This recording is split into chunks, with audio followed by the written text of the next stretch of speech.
Hi, Dave Brown here. Here's a highlight from our show, Now with Dave Brown on AMI-TV.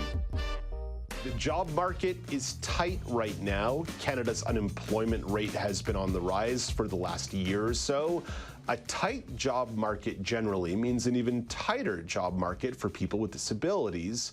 There are still great networking options for job seekers on social media, even more specifically on LinkedIn. Here's the question. Should you disclose your disability on your LinkedIn profile? Matisse Hamel-Nelis has thoughts on this. Matisse is the principal at Matisse-Nelis Consulting. Hey, good morning, Matisse. Good morning. What a great question. But before you answer it, I'd love to ply you with this. How complex do you think the question of disability disclosure is when it comes to LinkedIn or job-seeking profiles? It is incredibly complex, particularly for individuals who have invisible disabilities, where it's not necessarily so evident, if you will, by the public that, oh, you have a white cane, you might have sight loss, or if you're in a wheelchair user, that you're in a wheelchair. So when it comes to disclosing, I find that it is something that is complex, and it's more of an internal decision to make. Do I want to disclose right off the bat? Do I want to wait and sort of build a bit of a community and network before I disclose, or do I just not disclose at all? And I found that for myself, as well as somebody with an invisible disability, having bipolar type 2 and ADHD, it was a very, very tumultuous internal dialogue and battle, if you will, before deciding, you know what, I'm going to take this opportunity and use my platform to disclose. Well, sometimes it's about grappling with your own personal identity and your own personal disability journey with disability, as well as you're trying to put these pieces together to then get to the more complex question, because you're having an internal grappling.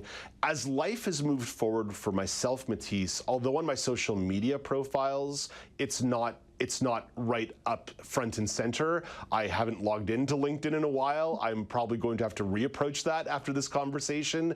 But I think in general, for example, when I send out a cover letter, if I'm applying for a job, in the last paragraph, I do disclose that I have a disability. I think it's just better to be more upfront with it. But what's your personal lean on the issues you've gone through your own journey?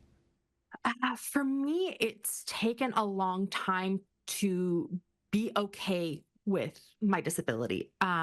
Jamie Shields, who's a disability influencer on LinkedIn, has an incredible post where he talks about internalized ableism. And so I found that I was dealing with that myself, in that, oh, you know, yes, I struggle and I have my good days and my bad days and all this stuff, but do I really want to share that with the world?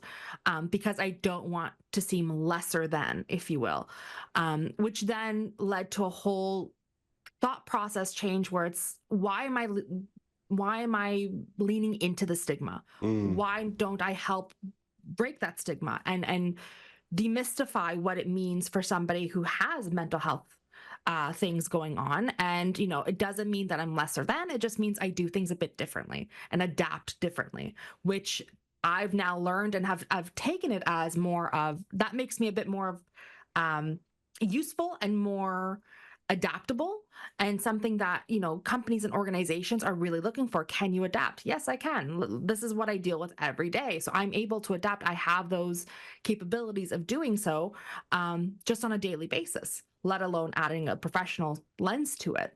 So I looked at it more as a skill set than a hindrance. And that started to sort of help me become more open with it. Now, I don't necessarily say in my LinkedIn profile, in my summary or my about section, that I have bipolar type 2 and ADHD, but I have consciously made the effort to make posts about it. And what it means, you know, as a professional communicator, I work in PR and communications, and how, you know, it's terrifying to announce that, hey, this is what I have and this is what I do, but also showing that I can adapt. I can, you know, go with the flow. I can still do a great job. I've achieved great things in my career. This is just something that I have, but it doesn't mean that it's who I am. Yeah, this is a bit of a stretch because it's not in the job seeking world. But Yeah. back in the day on my online dating profile, there was a question that said, "What do people notice about you?" And I wrote, to be blunt, that I'm an albino and that I'm blunt, because to a certain extent, you have to kind of put these cards on the table and let people sort it out for themselves. I know dating and job seeking are not quite the same thing, but it's something that I've always thought about when I talk about disclosure and ways to do it. Yeah. Yeah, from a dating profile, I would have said, if they were still around now, but I'm happily married, but if I was on them, I would say I would probably still hide it a little bit and rather rephrase it as a mental health advocate. And then when I felt more comfortable, which is really ironic given that, I have so many connections on a platform like LinkedIn, and I'm like, hey, here you go, here's who I am. And some of them I don't know very personally, right? It's just more like, hey, we randomly met at a conference or whatever the case is. But on a dating profile, I'd be more timid. And I think that's still that internalized ableism that is like, own who you are. Yeah. Right. And be proud of who you are. And that's still something I will admit that I'm working on myself. Matisse, the question of disclosure is such a good one and such a complex one, as you've identified, that it became the topic of the daily poll today. But even though it's such a great question because of its complexity, this is sort of a Captain Obvious question. Don't you wish it didn't have to be such a complex and good question? Oh my God, yes. I wish it could just be like, hey, I have brown hair, or because now it's now brown and blonde, no longer pink. I have my brown hair, brown eyes. I have bipolar type 2 ADHD, and I like dogs. I wish I could just have it be that stream of thought and it didn't really matter. But we still live in a society that judges and has stigma around disability and what that means, whether it's visible or invisible disability. The media overall, in terms of movies and production, still haven't really portrayed disability in a positive light. There are those certain movies and shows that have done a phenomenal job, but overall, we're still getting those typical stigmas or the stereotypes of what disability looks like. And that's sort of still putting that hindrance on because that's what people watch and that's what they see. Matisse, I've got a consulting question for you. Dave Brown Consulting is asking Matisse-Nelis Consulting a question.